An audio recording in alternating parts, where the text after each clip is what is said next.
Today, I'll be interviewing psychologist and author Dr. Dan Peters. Dr. Dan is also the co-founder of Parent Footprint.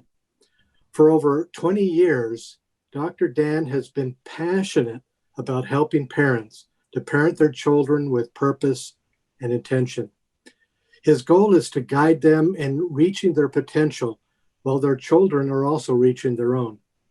Today, we'll be talking about the challenges many children face with distance learning, especially those with dyslexia, and how parents can help their children meet these challenges. Welcome, Dr. Dan, and thanks for joining me today. Great to be here, Don. So, Dr. Dan, what observations have you made about the challenges facing students and parents who are engaged in distance learning for the first time? There's a host of them. I think, the backdrop to all this is with the pandemic and distance learning, everyone is having to do so many things that are new. Parents are having to do even more teaching and supporting than maybe they had in the past, even for parents of dyslexic students and other neurodiverse learners. Teachers are having to do something they've never had to do before and engage kids in distance, in virtual screen learning. And so there's a lot of overwhelm is what we're seeing, a lot of overwhelm at a lot of levels. So for a child, and particularly a young child, right? We've been for years trying to get our kids to be off screens, right? Less screens. We know that kids love screens. And now they're needing to be on screens, and they're needing to be on screens often in ways that they don't want to be on screens. So a few things with the screens.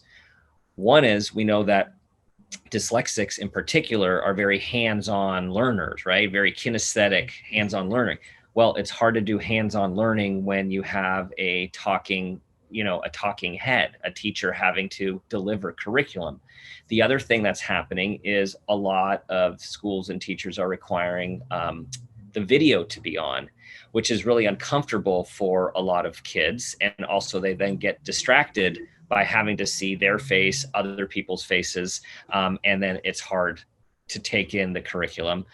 We know that a lot of kids with dyslexia have auditory processing issues as well. And so now you're having to really rely on listening to a lot of information. And hopefully the teachers are using visuals as well, capitalizing on a visual spatial learning strength of a dyslexic, but all teachers are doing it differently.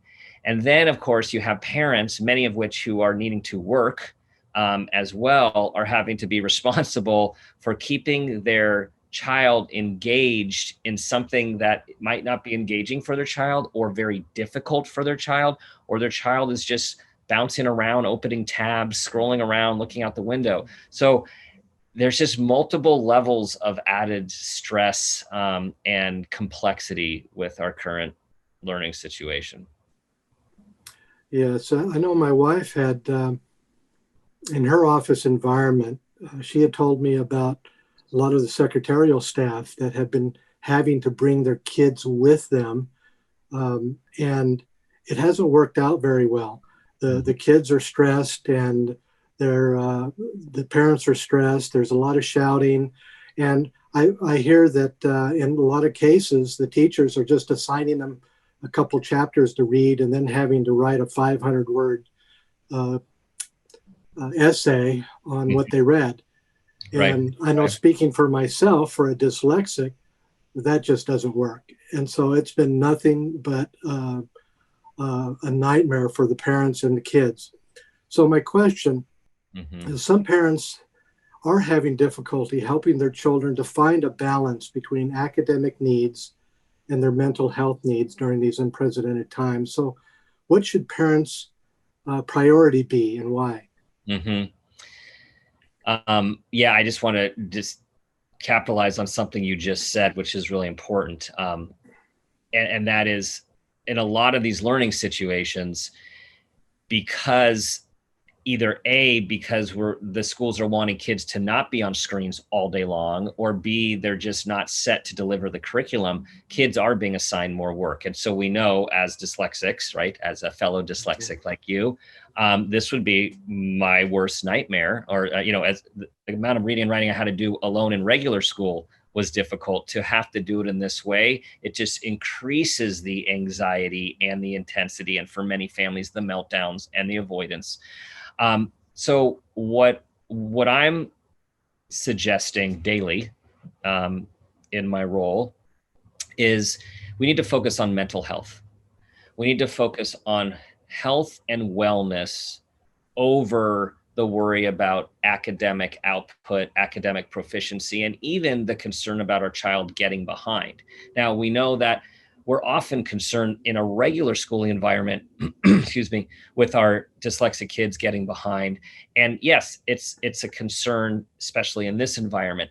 However, that does not overshadow the importance of mental health and well-being.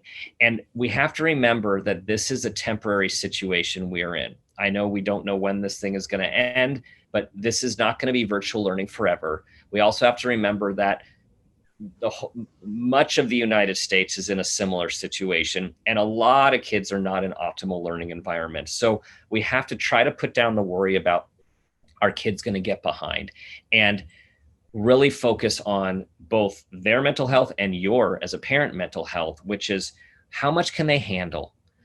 Are they getting to move around? Are they getting to be outside? Are they getting to do things that they like? Are you able to reduce the conflict over schoolwork? And then for yourself, what can you carve out for yourself in this very stressful time? Because what we know from all of the brain-based research, the great books of Dan Siegel and Tina Payne Bryson, is that we have to help our kids regulate. Like, our job is to help give them safety and security, so they can have a positive attachment to themselves and to others. To do that, we parents have to be regulated ourselves. And this is a crazy stressful time for parents. And so we really have to focus on ways that we can practice some self-care, so we can go into these situations not with as elevated energy, with as elevated emotion, because that our kids pick up on that intensity as well.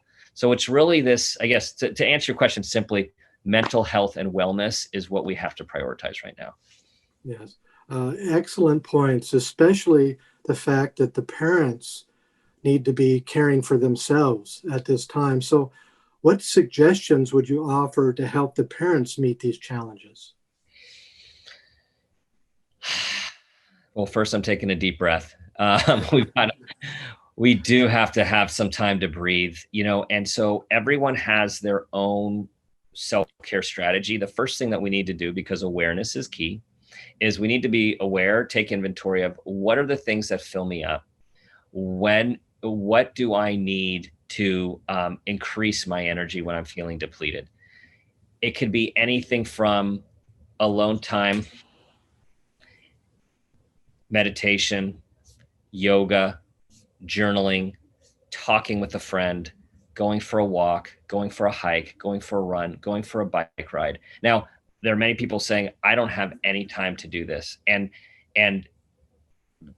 that may be true, even if you can find this much time for yourself. Sometimes it's waking up earlier, sometimes it's waking up later, sometimes it's working with another parent to say, hey, I'll take your kid, for someone who's in your pod, I'll take your child for a couple hours or an hour a day. Let's trade off. Like, any way you can do something for yourself. And what a lot of parents feel is like, I come last.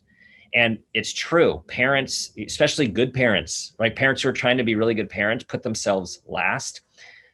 What I am strongly suggesting is that you put yourself first for at least a small part of the day, because not only do you need that, your child needs you to have that space, that rejuvenation. And I even recommend to parents to tell your kids why you're doing it, because you're modeling coping and resilience, which is what we're wanting to raise our kids to have as well. Excellent suggestion there.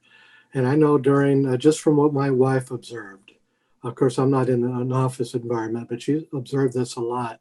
When both the child is stressed and the parent is stressed, um, unless the parent takes control and puts the brakes on, that's when tempers flare. Mm-hmm. And things just get worse after that. And so when the parent is starting to finds themselves getting upset or distressed by a situation, what would you suggest they do at that moment to put Mm-hmm. the brakes on? Mm-hmm. So you're going to hear me say the A word again, aware. So the first thing is that if you can become aware that you're starting to escalate, that's huge. That's huge because a lot of us just go from 0 to whatever very quickly, particularly in stressful situations, and we're sleep deprived. So just to start cultivating awareness of when you're starting to feel frustrated and to escalate, notice that. Then in the moment, decide whether you can take a deep breath and shift your energy in that situation, or take a little break. Just take a little time out. There is no crisis or urgency in that school assignment, right? That's the other thing. This seems like it's so important, but there's no worksheet or there's no essay that has to be done right in that moment. So take a break, walk away, tell your child, you know what? I just need to take a break right now. Sometimes, again, it's good to let them know you're just taking care of yourself. Other times, you just need to distract your child, like, hey, why don't you just go do that? And I'm going to go take a break. We don't want our kids feeling bad. We don't want our kids feeling shame. And again, we're talking about a lot of dyslexic kids who automatically feel bad and feel shame just when they have to engage in schoolwork when it's so difficult for them. So it's really about noticing it, Dawn, and then doing something when you notice it. Yes, excellent. And so that awareness is something that a parent needs to be thinking about before they even begin to talk to their child about whatever any situation that comes up.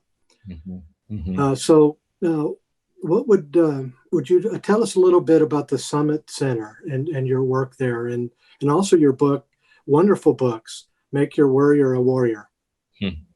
Well, at our center, so we have a center where we have psychologists, therapists, and educational therapists. And our goal is to help people of all ages realize, we say, their developmental potential, like realize who they can become.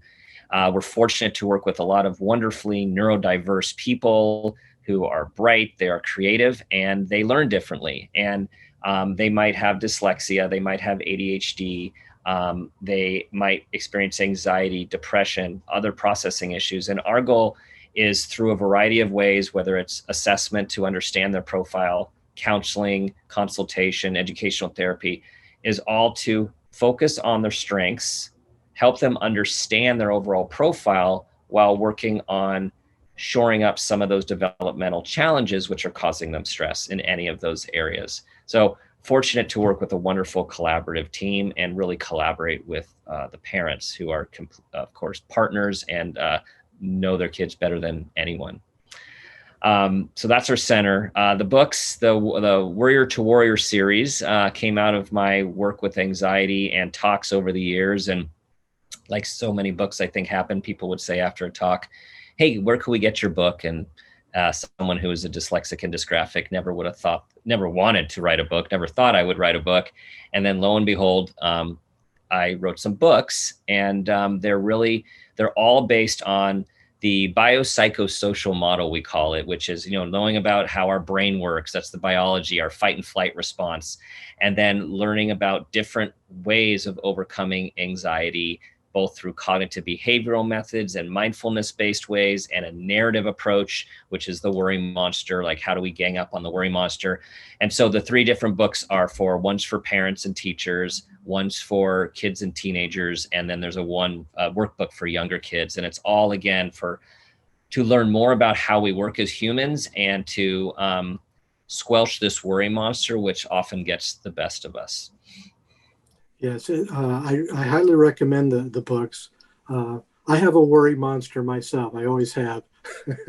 So I understand the importance of putting that worry monster back under the bed where it belongs. Yes. So, Yes. so thank you very much, Dr. Dan, for taking the time to talk with us today. Now, you can click the links in the description below to learn more about Dr. Dan, the Summit Center, and his books. Thank you again for joining me today. Thanks, Don.